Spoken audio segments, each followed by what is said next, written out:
this way. Your job's a joke, you're broke, your love life's DOA. It's like you're always stuck in second gear, when it hasn't been your day, your week, your month, or even your year. But I'll be there for you when the rain starts to pour. I'll be there for you. Mark Zuckerberg was born on May 14, 1984, and by the age of 12 he invented the messaging program ZuckNet. This was not only used within his family, but was later used within his father's dental business. During his time in high school, he invented the early versions of the app Pandora, and AOL and Microsoft reached out interested in buying the software and hiring the young teenager, but he declined those offers. During his time at Harvard, he created the program FaceMash, which was deemed inappropriate because it placed two individuals side by side and you voted on who you saw as hotter. He later then wanted to create his own social networking site, which he named The Facebook. He later then dropped out of Harvard after his sophomore year and moved the company to Palo Alto, California, and by the end of 2004, Facebook had 1 million users. Let's talk about the cultural norms of Facebook. It was in 2012 when Mark Zuckerberg decided to pick Frank Gehry to design the Facebook headquarters in Menlo Park, California. The goal was to give the Facebook family a system that they can manipulate. What this meant was that the Facebook family was able to present any kind of artwork or any ideas they wished to write down anywhere within the Facebook environment. According to Mark Zuckerberg's financial report, even though he still owns at least 13% of his company's revenue, he still manages to have a net worth of $78.9 billion.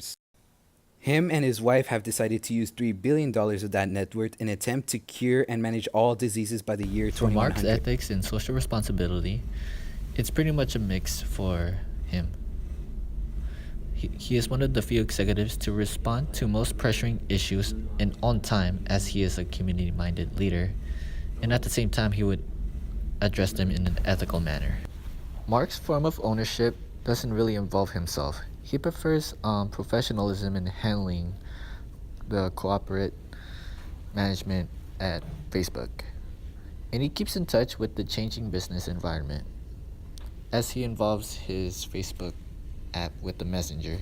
So is Mark Zuckerberg a good leader? We think so, and here's why. Number one, he has a vision. From the start, he's always wanted to create a more open and connected world. He's always thinking ahead with his overall goal in mind. Number two, he's comfortable being uncomfortable. He put in hard work in building his company and often had to step out of his comfort zone, especially by speaking to large audiences. Number three, he's willing to make mistakes. Zuckerberg is willing to take risks with his business in order to grow it like any good leader.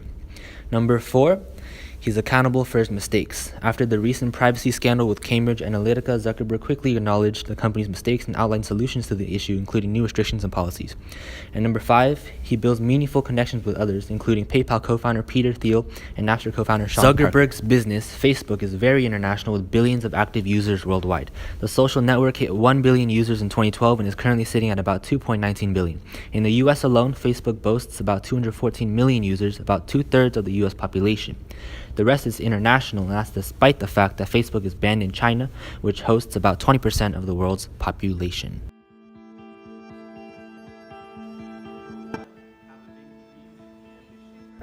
Break boundaries and Do your best, work smart and hard. be flexible and be willing to change. Without the pressure. You don't have to be perfect, just finish. Finally,